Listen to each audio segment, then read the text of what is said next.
നമ്മൾ ഇന്ന് ഡിസ്കസ് ചെയ്യുന്നത് നമ്മൾ സ്ഥിരമായിട്ട് ഈ ചാനലിൽ ഡിസ്കസ് ചെയ്യുന്ന ഒരു വിഷയം തന്നെയാണ് ഓസ്ട്രിയൻ എക്കണോമിക്സ്.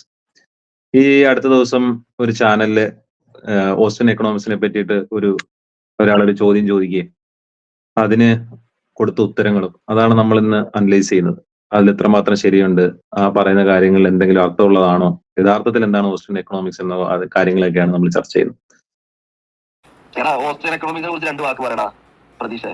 എനിക്ക് അറിയാത്തോണ്ട് അറിയാൻ ഞാൻ പറഞ്ഞത്. ഓസ്ട്രിയൻ എക്കണോമി എന്ന് പറഞ്ഞാൽ ബേസിക്കലി അതായത് ലോകത്ത് നടക്കുന്ന പ്രതിഭാസങ്ങൾ എന്താണെന്നോ നോക്കാതെയോ അല്ലെങ്കിൽ ഈ മനുഷ്യരുടെ അല്ലെങ്കിൽ സമൂഹത്തിലുള്ള സ്ട്രക്ചേഴ്സ് എങ്ങനെയാണെന്നോ ഒന്നിനെ പറ്റി ചിന്തിക്കാതെ നമ്മൾ ആം ചെയറിൽ ഇരുന്നിട്ട് ചിന്തിച്ചാൽ ഇരിക്കും. എക്കണോമിക്സ് എന്ന് പറഞ്ഞാൽ ഇങ്ങനെയാണ് എന്നങ്ങ് പറഞ്ഞു കഴിഞ്ഞാൽ എന്തായിരിക്കും? അതാണ് ഈ ഓസ്ട്രിയൻ എക്കണോമിക്സ്. ഓസ്ട്രിയൻ എക്കണോമിക്സ് പറയുന്നത് ബേസിക്കലി ഞാനും നീയും ഫ്രീ ഇൻഡിവിജ്വൽസ് ആണ്. നമ്മൾ രണ്ടുപേരും നമ്മുടെ സെൽഫ് ഇൻട്രസ്റ്റിന് വേണ്ടി എന്തെങ്കിലുമൊക്കെ ചെയ്യുന്നു. അപ്പൊ പിന്നെ അതിനെ അവനെ ചെയ്യാൻ വിടുക. ഇതാണ് ഓസ്ട്രിയൻ എക്കണോമിക്സ് പറയുന്നത്. അപ്പോൾ ബേസിക്കലി ഇപ്പൊ ഞാൻ പറയുകയാണ് എനിക്ക് ചൈൽഡ് ലേബർ ചെയ്യാനാണ് താല്പര്യം. അപ്പോൾ ഏതെങ്കിലും ഒരു കുട്ടി ചൈൽഡ് ലേബർ ആയിട്ട് പണിയെടുക്കാൻ തയ്യാറുണ്ടെങ്കിൽ അവരെ അതിനെ അനുവദിക്കണം.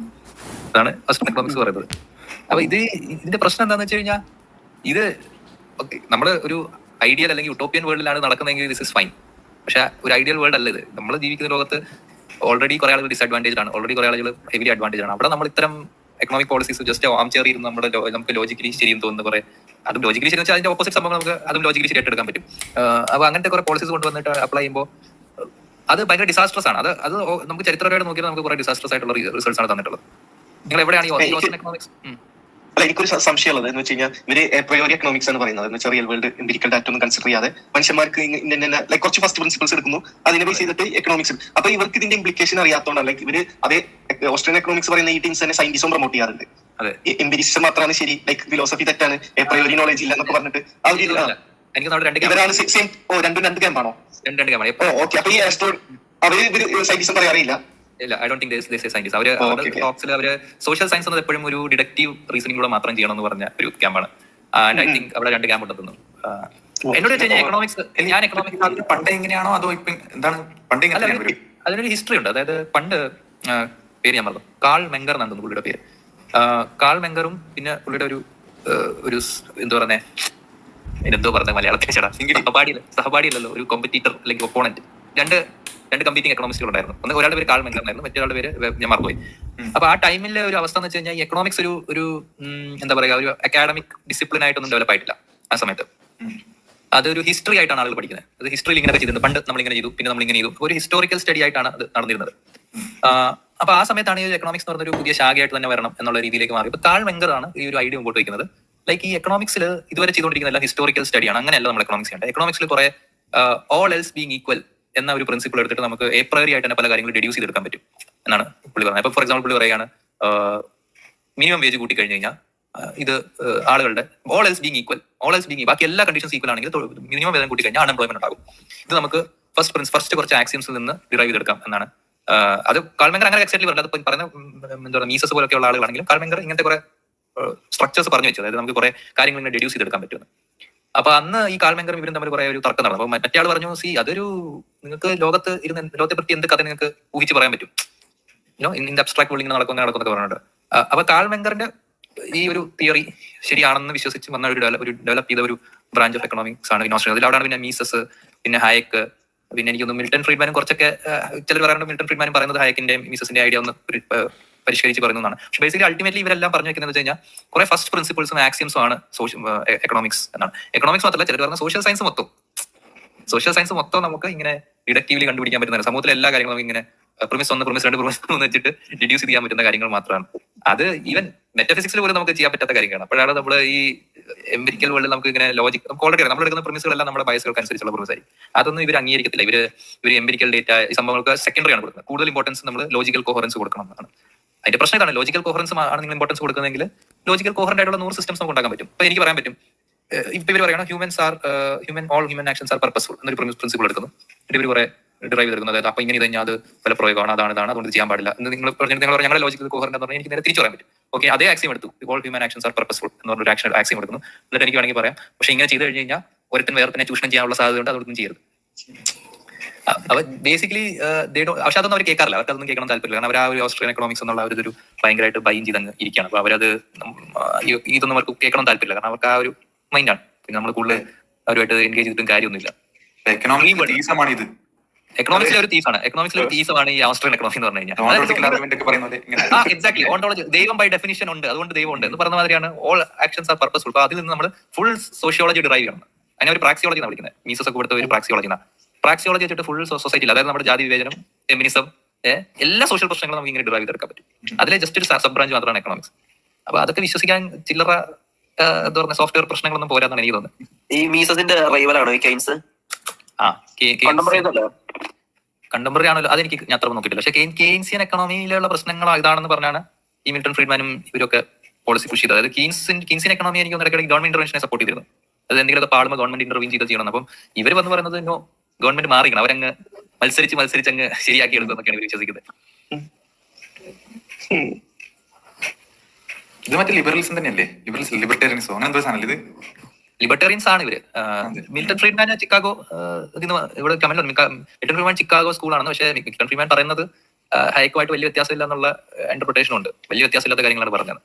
അതായത് ഒരു മന്തെടുത്ത് വലതാലി വെക്കണോ ഇടതാലി വെക്കണോ, അല്ലെങ്കിൽ മുണ്ടെടുത്തോട്ട് കൊടുക്കണോ വലത്തോട്ട് കൊടുക്കണോ, ഇങ്ങനത്തെയൊക്കെയുള്ള ഡിഫറൻസസ് കാണും അവർ തമ്മിൽ. പക്ഷേ അൾട്ടിമേറ്റ്ലി ബോത്ത് എന്നോട് വെച്ച് കഴിഞ്ഞാൽ രണ്ടും ഒരേ കാറ്റഗറി പെടുന്ന സംഭവമാണ്.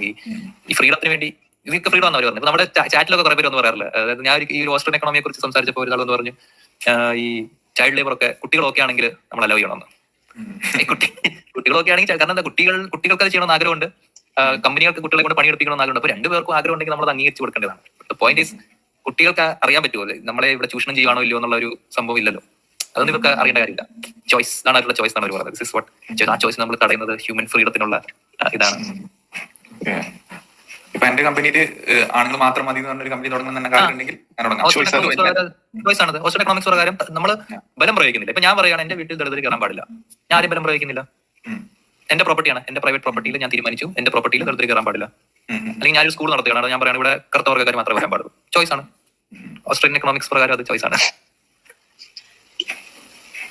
അപ്പോ that is the funny thing about Austrian economics.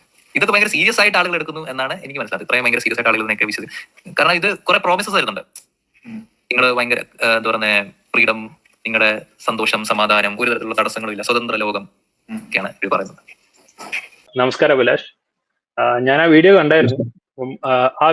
ആ വീഡിയോയില് അവര് പ്രധാനമായിട്ട് മുന്നോട്ട് വെക്കുന്ന ഒരു വാദം എന്ന് പറഞ്ഞിട്ടുണ്ടെങ്കിൽ ഓസ്ട്രിയൻ എക്കണോമിക്സ് എന്ന് പറഞ്ഞാൽ ഒരു ആം ചെയർ ഫിലോസഫിയാണ്. ആം ചെയർ ഫിലോസഫി എന്നുള്ള ആ ഒരു അലിഗേഷൻ ഉന്നയിക്കുമ്പോൾ തന്നെ നമുക്കറിയാം അതൊരു കൃത്യമായിട്ട് പോസിറ്റീവ് ആയിട്ടുള്ള ഒരു ക്രിറ്റിസിസം അല്ല.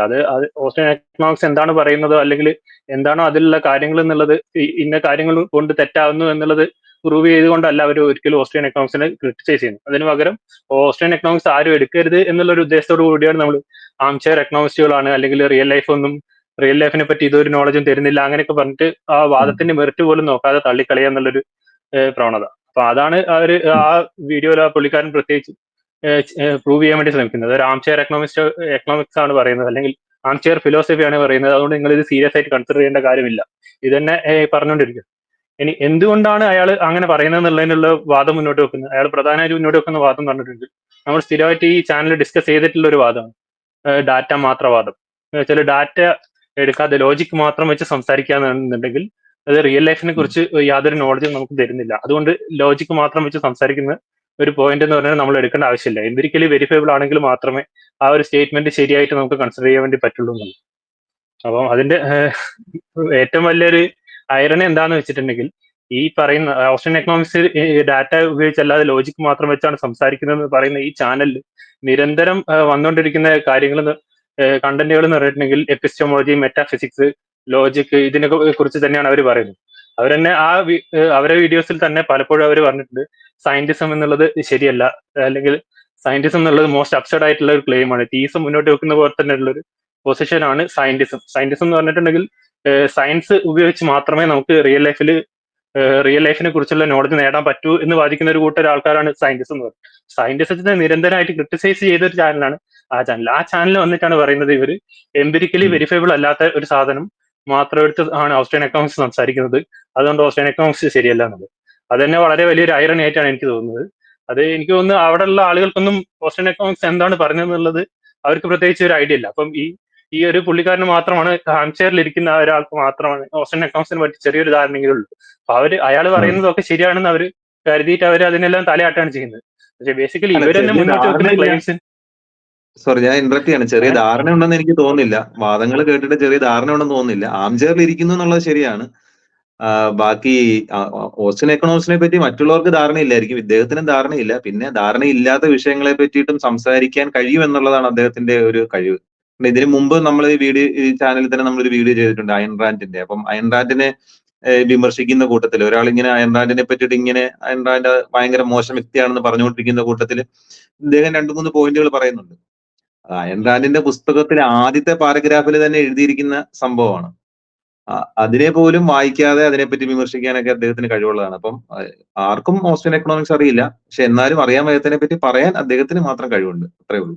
അല്ല, പുള്ളിക്ക് എന്താന്ന് വെച്ചിട്ടുണ്ടെങ്കിൽ ഓസ്റ്റിൻ എക്കണോമിക്സ് കൺക്ലൂഡ് ചെയ്യുന്നത് ഫ്രീ മാർക്കറ്റിന് ഫേവറബിൾ ആയിട്ടുള്ള ഒരു ഫിലോസഫി ആണെന്ന് അവർക്കറിയാം. എന്റെ റിസൾട്ട് എന്താണെന്ന് അറിയാം. അപ്പൊ എന്തുകൊണ്ടാണ് കൺക്ലൂഡ് ചെയ്യുന്നത്, എന്താണ് അതിന്റെ പ്രിമൈസ്, അല്ലെ എന്താണ് അതിന്റെ കാര്യങ്ങളൊന്നും ബേസിക് ആയിട്ടുള്ള യാതൊരു കാര്യത്തിനെ പറ്റി ധാരണ അല്ലെങ്കിലും ആ കൺക്ലൂഷൻ അറിയാവുന്നതുകൊണ്ട് തന്നെ ആ കൺക്ലൂഷൻ അയാളുടെ ബേസിക് ആയിട്ടുള്ള അസംഷൻ അല്ലെങ്കിൽ അയാളുടെ ബയാസിന് എഗെയിൻസ്റ്റ് ആണ്. പുള്ളി സ്വയം പ്രഖ്യാപിക്കുന്ന ഒരു വോക്കാണ് ലെഫ്റ്റിസ്റ്റ് ഐഡിയോളജിയാണ് നല്ലത്, അല്ലെങ്കിൽ ഇക്വാളിറ്റി ആണ് ഏറ്റവും വലിയ ഐഡിയൽ എന്നൊക്കെ പറഞ്ഞിട്ടുള്ള കാര്യങ്ങളാണ് പറയുന്നത്. അതിന് എന്തെങ്കിലും തെളിവുണ്ടോ എന്ന് വെച്ചാൽ യാതൊരു തെളിവില്ല. അതൊരു ആംചെയർ ഫിലോസഫി ആണെന്നുള്ളത് വേറൊരു കാര്യം. പക്ഷെ എന്നാൽ അങ്ങനെ ഒരു ആംചെയർ ഫിലോസഫി പറയുന്ന ഒരാൾ പറയുന്നത് ഈ ഒരു കൺക്ലൂഷൻ കണ്ടിട്ട് അയാൾ പാടെ ഇതിനെ തള്ളിക്കളയാണ്. പിന്നെ അയാൾ നോക്കുന്നത് എന്താണ്, ഇത് എങ്ങനെയൊക്കെ റിജക്ട് ചെയ്യാൻ വേണ്ടി കഴിയുന്നുള്ള കാര്യത്തിന് വേണ്ടിയിട്ടാണ് അയാൾ ശ്രമിച്ചുകൊണ്ടിരിക്കുന്നത്.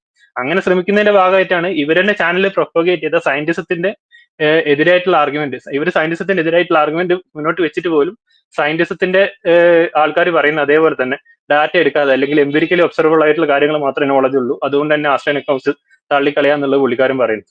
അത് വളരെ അബ്സർഡ് ആയിട്ടുള്ള ഒരു കാര്യമാണ്. ബാക്കിയുള്ളവർക്ക് ഇതിനെപ്പറ്റി കൃത്യമായിട്ട് മനസ്സിലാവാത്തതുകൊണ്ടാണെന്ന് തോന്നുന്നു അവർക്ക് ഇതിനെ കൗണ്ടർ ചെയ്യാൻ വേണ്ടി കഴിയാൻ. അല്ലെങ്കിൽ എനിക്ക് തോന്നുന്നു അവരെന്നെ ഈ ഒരു പോയിന്റിനെ കൗണ്ടർ ചെയ്യേണ്ടതാണ്. പിന്നെ അതേപോലെ തന്നെ പുള്ളിക്കാരൻ പറയുന്നത് അതിനുള്ള റീസണിങ് ആയിട്ട് പറയുന്നത് നമ്മൾ എടുക്കുന്ന പ്രിമൈസ് എല്ലാം നമ്മുടെ ബയാസിന് അനുസരിച്ചായിരിക്കും. അപ്പൊ അതുകൊണ്ട് തന്നെ ലോജിക്കലി ശരിയായതുകൊണ്ട് തന്നെ പ്രത്യേകിച്ച് കാര്യമൊന്നുമില്ല. ലോജിക്കലി കൊഹറന്റ് ആയിട്ടുള്ള 100 സിസ്റ്റങ്ങൾ നമുക്ക് ഉണ്ടാക്കിയെടുക്കാൻ കഴിയും. അതുകൊണ്ട് തന്നെ നമുക്ക് ഒരേ കാര്യം തന്നെ ലോജിക്കലി ഓപ്പോസിറ്റ്, ലോജിക്കലി കോൺട്രഡിക്ടറി ആയിട്ടുള്ള കാര്യങ്ങൾ നമുക്ക് ഈ ലോജിക്ക് വെച്ച് നമുക്ക് കണ്ടുപിടിക്കാൻ വേണ്ടി പറ്റും. അപ്പൊ അങ്ങനെ ലോജിക്ക് മാത്രം എടുക്കുന്നതിൽ പ്രത്യേകിച്ച് കാര്യമൊന്നുമില്ല എന്നാണ് പറയുന്നത്. അപ്പം ഇതേ ചാനലിൽ തന്നെ മെറ്റാഫിസിക്സ്, എത്തിക്സ്, എപ്പിസ്റ്റമോളജിനെ പറ്റി പറയുന്നത് ഒരിക്കലും എംപിരിക്കലി വെരിഫൈഡ് ആയിട്ടുള്ള കാര്യങ്ങൾ വെച്ചിട്ടല്ല, അവർ ലോജിക്ക് വെച്ചിട്ട് തന്നെയാണ് സംസാരിക്കുന്നത്. അപ്പൊ ആ ലോജിക്ക് വെച്ച് സംസാരിച്ചിട്ട് ഇവർ ഈ ഓസ്റ്റിൻ എക്കണോമിക്സിന്റെ കാര്യം വരുമ്പോൾ മാത്രം അതിൽ ലോജിക്ക് എടുക്കാൻ വേണ്ടി പറ്റില്ല, ഡാറ്റ മാത്രമേ എടുക്കാൻ പറ്റുള്ളൂ എന്നാണ് അവർ പറയുന്നത്. ഇനി ഡാറ്റ മാത്രമേ എടുക്കാൻ പറ്റൂ എന്നുള്ള ക്ലെയിം ഉണ്ടെങ്കിൽ പോലും ആ ക്ലെയിം തന്നെ അവർ എങ്ങനെയാണ് ഡാറ്റ എടുക്കുന്നത്, അവർക്ക് ഫേവറബിൾ ആയിട്ടുള്ള പോയിന്റിന്റെ ഡാറ്റ മാത്രം എടുത്തിട്ടാണ് അവർ വന്നിട്ട് പ്രസന്റ് ചെയ്യുന്നത്. അത് വേറെ കാര്യം. അത് നമ്മൾ ഇതിന് മുന്നേ ഒരു പ്രാവശ്യം ഡിസ്കസ് ചെയ്താണെന്ന് തോന്നുന്നില്ല ഡാറ്റ എടുക്കുന്നതിനെ പറ്റിട്ട്. പിന്നെ ഈ ലോജിക്കലി ഓപ്പോസിറ്റ് ആയിട്ടുള്ള കാര്യങ്ങളല്ല പുള്ളി ഉദ്ദേശിച്ച, ചിലപ്പം ഡിഫറെന്റ് ഒപ്പീനിയൻസ് ആൾക്കാർക്കുണ്ടാകും. അപ്പൊ അദ്ദേഹത്തിന് ഇപ്പൊ ഫ്രീ മാർക്കറ്റിനെ പോലെ ഒരു ഒപ്പീനിയൻ ഉണ്ടാകാം. അതേപോലെ അദ്ദേഹം സംസാരിക്കുന്ന ആൾക്കാർക്കും അതെ എല്ലാ മനുഷ്യർക്കും ഈ പറയുന്ന ചുറ്റുപാടുള്ള കാര്യങ്ങളെ നോക്കിയിട്ട് അവരെന്തെങ്കിലുമൊക്കെ ഒപ്പീനിയൻസ് പറയുന്നുണ്ടാവും. പക്ഷെ ലോജിക്കലി ഒരു കാര്യം ഓപ്പോസിറ്റ് ആയിട്ടുള്ള ഒരു കാര്യം, പരസ്പര വിരുദ്ധമായിട്ടുള്ള 2 കാര്യങ്ങൾ ഉണ്ടാകുക എന്ന് പറയുമ്പം ഏതെങ്കിലും ഒരാൾ അവിടെ ഉപയോഗിച്ചിരിക്കുന്ന മെത്തേഡ് ചിലപ്പോൾ തെറ്റായിരിക്കും, അല്ല എങ്കിൽ രണ്ടുപേരുടെയും മെത്തേഡുകൾ തെറ്റായിരിക്കും എന്നുള്ളതൊക്കെയാണ് അവിടെ നമ്മൾ ചിന്തിക്കേണ്ട കാര്യം. കാരണം നമ്മൾ ഈ ഇപ്പൊ ഉദാഹരണത്തിന് ഇപ്പൊ ഓസ്റ്റിൻ എക്കണോമിക്സിന്റെ ബേസിക് കാര്യങ്ങൾ ഓപ്പോസിറ്റ് കാര്യങ്ങൾ വെച്ചിട്ട് ഇപ്പൊ human action is A purposeful behaviour എന്ന് പറയുന്ന ഒരു സംഭവം, അതിന്റെ ലോജിക്കലി കോൺട്രഡിക്റ്റ് ആയിട്ടുള്ള എന്താണ് നിങ്ങൾ കൊണ്ടുവന്നിട്ടുള്ളത്? അങ്ങനെ അല്ല, ഹ്യൂമൻ ആക്ഷൻ അങ്ങനെ അല്ല എന്നുള്ള രീതിയിൽ എന്തെങ്കിലും ഒരു സിസ്റ്റം ആരെങ്കിലും ക്രിയേറ്റ് ചെയ്യോ എന്തെങ്കിലും ചെയ്തിട്ടുണ്ടോ? ഇല്ല, അങ്ങനെയല്ല. ഇവര് പറയാൻ ഉദ്ദേശിക്കുന്ന വാദം എന്ന് പറയുന്നത് ഈ സംഭവം ആരും അതിനെപ്പറ്റി കൂടുതൽ സംസാരിക്കാനോ ഡിസ്കസ് ചെയ്യാനോ പാടില്ല. അതുകൊണ്ടാണ് പറയുന്നത് ഇതേപോലെ 100 കൂട്ടങ്ങൾ ഉണ്ടാക്കാം. ബേസിക്കലി ഈ വാദങ്ങളെല്ലാം ഒരുമിച്ചെടുത്ത് നോക്കിക്കഴിഞ്ഞാൽ ആംചെയർ ഫിലോസഫി, ഇവരോട് സമ്മതിക്കാൻ കൊള്ളില്ല, ഇവരിങ്ങനെ ഒരേ കാര്യത്തിൽ പിടിച്ചു തൂങ്ങി നിൽക്കുന്നവരാണ്, ലോകം അറിയാതെ സംസാരിക്കുന്നവരാണ്. നിങ്ങൾ ഗുഡ് ഫോർ നത്തിങ് ആണ്. അതെ, നമ്മൾ ഈ സംഭവം ആരും കൂടുതൽ സംസാരിക്കാൻ പാടില്ല. ഞാൻ പറയുന്ന കുറെ കാര്യങ്ങളുണ്ട്, അതെടുക്കുക. അല്ലാതെ ഇങ്ങനെ ഒരു ഓസ്റ്റിൻ എക്കണോമിക്സ് എന്ന് പറഞ്ഞൊരു സംഭവം ഉണ്ട്, അതിനെപ്പറ്റി സംസാരിക്കേണ്ട കാര്യമില്ല, അത് മാറ്റി നിർത്തിയേക്കുന്നുള്ളത്. പക്ഷെ ആരായാലും ഇപ്പൊ ഓസ്റ്റിൻ എക്കണോമിക്സിനെ പറ്റി പഠിക്കാനാണെങ്കിലും എന്താണോ ഓസ്റ്റിൻ എക്കണോമിസ്റ്റുകൾ പറഞ്ഞിട്ടുള്ള കാര്യങ്ങൾ അതെടുക്കുക. എന്നിട്ട് അവരുടെ വാദങ്ങൾ ശരിയാണോ തെറ്റാണോ എന്ന് പരിശോധിക്കുക. തെറ്റാണെങ്കിൽ എന്തുകൊണ്ട് തെറ്റാണെന്ന് പറയാം. അതിപ്പോ ഓസ്റ്റിൻ എക്കണോമിക്സിന്റെ കാര്യത്തിൽ മാത്രമല്ല, ഇപ്പൊ അയൺ റാൻഡിനെ പറ്റി സംസാരിക്കുമ്പോഴും അങ്ങനെ ചെയ്യാം. അയൺ റാൻഡ് ഇങ്ങനെ ഒരു കാര്യം പറഞ്ഞിട്ടുണ്ട്, ഇത് എന്തുകൊണ്ട് തെറ്റ് എന്ന് പറയാം. അല്ലാതെ ഒരു കാര്യം സംസാരിക്കുമ്പോൾ, ഇത് നമ്മൾ നേരത്തെ പാലസിയുടെ കാര്യം പറഞ്ഞപ്പം പറഞ്ഞ കാര്യങ്ങളാണ്. ഒരു വിഷയത്തെ സമീപിക്കുമ്പോൾ പോലും ആ വിഷയം ഒരു മോശം വിഷയമാണെന്നോ അല്ലെങ്കിൽ ആംചെയർ ഫിലോസഫി ആണെന്നൊക്കെ പറഞ്ഞ് മാറ്റി നിർത്തി കഴിഞ്ഞാൽ പിന്നെ അവിടെ ഡിസ്കഷൻസ് ഒന്നും ഉണ്ടാവില്ല. അത് തന്നെയാണ് ഉദ്ദേശിക്കുന്നത്. അത് ഇവരുടെ ഈ തീസത്തിന് അഗേൻസ്റ്റ് ആയിട്ട് കുറെ ആർഗ്യുമെന്റ്സ് ഇവർ ഫിലോസഫിക്കലി വെക്കുന്നുണ്ട്. വളരെ നല്ല ആർഗ്യുമെന്റ്സ് ഒക്കെ കുറെ വെക്കുന്നുണ്ട് ഇവർ. അത് ആക്ച്വലി അപ്രീഷിയേറ്റ് ചെയ്യേണ്ട കാര്യം തന്നെയാണ്. അപ്പൊ അങ്ങനെ വെക്കുമ്പോൾ ആ തീസത്തിനെതിരെ ഇവർ പറയുമ്പോൾ അത് കറക്റ്റ് ആയിട്ട് ഇവർ ലോജിക്കലി തന്നെയാണ് ഓരോ ആർഗ്യുമെന്റ്സിനെ എടുത്ത് കൗണ്ടർ ചെയ്യാൻ വേണ്ടി നോക്കുന്നത്. പക്ഷെ ഇവിടെ ഓസ്ട്രിയൻ എക്കണോമിക്സിന്റെ കാര്യം വരുമ്പോൾ ഇവർ ആംചെയർ ഫിലോസഫിയാണ്, ഗുഡ് ഫോർ നത്തിങ് ആണ്, അങ്ങനെ പറഞ്ഞിട്ട് വെറുതെ എങ്ങനെയെങ്കിലും തള്ളിക്കളയാനും അല്ലെങ്കിൽ അത് പറയുന്ന ആൾക്കാരുടെ ഉദ്ദേശം ശരിയല്ല. ഇപ്പം തോമസ് ഓവൽ ഹോമോഫോബിക് ആണ്, അല്ലെങ്കിൽ അയൺ റാൻഡ് മിസോജൈനിസ്റ്റിക് ആണ്, അങ്ങനെയൊക്കെ പറഞ്ഞിട്ട്. അതേപോലെ ഇപ്പൊ ഇനിയിപ്പോ ഓസ്ട്രിയൻ എക്കണോമിക്സിനെ അവർ ക്രിട്ടിസൈസ് ചെയ്യുകയാണെങ്കിൽ പോലും എനിക്ക് തോന്നുന്നു അവർ ചെയ്യാൻ പോകുന്നത് ഓസ്ട്രിയൻ എക്കണോമിക്സിൽ ആർഗ്യുമെന്റ്സ് ഉന്നയിക്കുന്ന ആളുകൾ ആരൊക്കെയാന്ന് നോക്കും. എന്നിട്ട് അവര് എന്തെങ്കിലും ജീവിതത്തിൽ അവരെ വേറെ എന്തെങ്കിലും കാര്യങ്ങൾ അവരെ മോശക്കാരനാക്കി ചിത്രീകരിക്കാൻ പറ്റുന്ന എന്തെങ്കിലും ഒരു പോയിന്റ് ഉണ്ടോ എന്ന് നോക്കിയിട്ട് ആ പോയിന്റിനെ പെരുപ്പിച്ച് കാണിക്കാൻ വേണ്ടിയിട്ടായിരിക്കും അവർ ശ്രമം നടത്താമെന്നാണ് എനിക്ക് തോന്നുന്നത്. അല്ലാതെ ഒരിക്കലും അവർ പറഞ്ഞ പോയിന്റ് എന്താണ്, ആളെ എങ്ങനെ ആയിക്കോട്ടെ, ആളുടെ സ്വഭാവം എന്തായിക്കോട്ടെ, എന്താണെങ്കിലും അവർ ആ പറഞ്ഞ പോയിന്റ് ശരിയാണോ തെറ്റാണോ എന്നുള്ളത് കൗണ്ടർ ചെയ്യാനല്ല അവർ ഒരിക്കലും നോക്കിയിട്ടുള്ളൂ. അപ്പൊ അത് ഒരിക്കലും ഒരു ഹോണസ്റ്റ് അസസ്മെന്റ് അല്ല. അങ്ങനെ ഹോണസ്റ്റ് അസസ്മെന്റ് ആണ് നമ്മൾ ഉദ്ദേശിക്കുന്നുണ്ടെങ്കിൽ നമ്മൾ എപ്പോഴും കൃത്യമായിട്ട് ആ വാദം എന്താണോ, അത് ആര് പറഞ്ഞു, എങ്ങനെ പറഞ്ഞു എന്ന് നോക്കുക. ആ വാദം എന്താണോ, ആ വാദത്തിന്റെ പ്രശ്നങ്ങൾ എന്താണെന്നുള്ളതാണ് കൃത്യമായിട്ട് നമ്മൾ അഡ്രസ് ചെയ്യാൻ വേണ്ടി നോക്കുന്നത്. കാരണം ആ വാദം ആർക്കും പറയാൻ വേണ്ടി പറ്റും. അത് നല്ല വ്യക്തിക്കും പറയാം, ചീത്ത വ്യക്തിക്കും പറയാം, ആർക്ക് വേണമെങ്കിലും പറയാം. അപ്പൊ അവിടെ വ്യക്തിയല്ല അവിടെ നോക്കേണ്ടത്, ആ ആർഗ്യുമെന്റിന് മെറിറ്റാണ്. പക്ഷെ ഇവര് ആർഗ്യുമെന്റിന് മെറിറ്റ് നോക്കാതെ എങ്ങനെയെങ്കിലും ഒന്നുകിൽ വ്യക്തിയെ ക്യാൻസൽ ചെയ്യാൻ വേണ്ടി പറ്റുമോ നോക്കുക, അല്ലെങ്കിൽ ആ ഫിലോസഫി മൊത്തം കൊള്ളില്ല, ആം ചെയർ ആണ്, അങ്ങനെ എന്തെങ്കിലുമൊക്കെ പറഞ്ഞിട്ട് ഓരോ വരട്ട് വാദങ്ങൾ പറഞ്ഞിട്ട് അതിനെ തള്ളിക്കളയാൻ വേണ്ടി നോക്കുക. അങ്ങനെ ഒരു ഇതാണ് അവർ നടത്തുന്നത്. അതെ, അത് ഈ വോക്ക് കൾച്ചറിന്റെ ഒരു രീതി തന്നെയാണ്. അത് ഇപ്പൊ ഉദാഹരണത്തിന് ഇപ്പം മാർക്സിസത്തെ പറ്റി സംസാരിക്കാനാണെങ്കിൽ ഇപ്പം മാർക്സ് ഒരു മോശം വ്യക്തിയാണ് എന്നുള്ള രീതിയിൽ വെച്ചിട്ട് ഇപ്പം മാർക്സിസത്തെ പറ്റി നമ്മൾ ഒരു വിശകലനം നടത്തിയാൽ എങ്ങനെയിരിക്കും?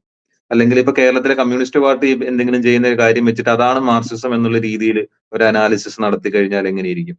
അല്ല ഇപ്പം ഈ സംഘപരിവാറുകാരൊക്കെ നെഹ്റുവിനെ പറ്റി സംസാരിക്കുമ്പോൾ നെഹ്റു മൗണ്ട് ബാറ്റനെ ഷേവ് ചെയ്ത് കൊടുക്കുന്നതും നെഹ്റു സ്ത്രീകളുടെ ദേഹത്ത് കൈയിട്ട് നിൽക്കുന്നതൊക്കെ വെച്ചിട്ട് നെഹ്റുവിനെ പറ്റി സംസാരിക്കുന്ന കണ്ടിട്ട് ഒന്നുകിൽ ആ വ്യക്തിയെ മോറലി ആ വ്യക്തിക്ക് എന്തെങ്കിലും പ്രശ്നമുണ്ടെന്ന് പറയാം, അല്ലെങ്കിൽ ആ വ്യക്തി പറഞ്ഞ കാര്യങ്ങളെല്ലാം മണ്ടത്തരമാണെന്നുള്ള രീതിയിൽ പറയാം.